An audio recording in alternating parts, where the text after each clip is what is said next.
சுழன்றும் ஏற்பின்னது உலகம், அதனால் உழந்தும் உழவே தலைன்ட்டார். உழவு தாண்டா, அதுக்கு பின்னாடி தாண்டா எல்லாம்ட்டார். இதில் என்னென்ன, அந்த வேளாண்மையை இவங்க நம்ம மக்களுக்கு எல்லாருக்கும் ஒரு இது இருக்குது, படிக்காதவன் செய்கிற தொழில். எனக்கு வேளாண்மை தொழில் இல்லை, நம் வாழ்க்கை முறை, நம்முடைய பண்பாடு, கலாச்சாரம் என்பதை என் அன்பு சொந்தங்கள் புரிஞ்சுக்கணும். ஆதியில் நாம் செஞ்சது அதுதான். வேளாண்மை என்பது தொழில் அல்ல. அது திரும்ப திரும்ப சொல்றது, படிக்காதவன் செய்யறது. படிக்காதவனுக்கு தான் பசிக்கும், படித்தவனுக்கு பசிக்காதான்னு கேட்டால் அவங்கள்ட்ட பதில் இல்லை. என் அன்பு உடன் பிறந்தார்களே, நீங்கள் சாஃப்ட்வேரில் வேலை செஞ்சாலும் சாப்பிட்டு போய் தான் வேலை செய்யணும்.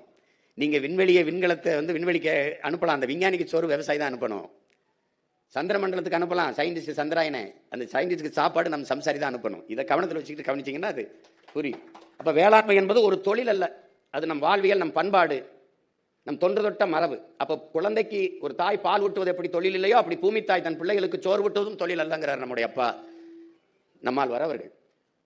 அப்போ ஒரு வாழ்க்கை முறை, நமது தொன்று தொட்ட பண்பாடு.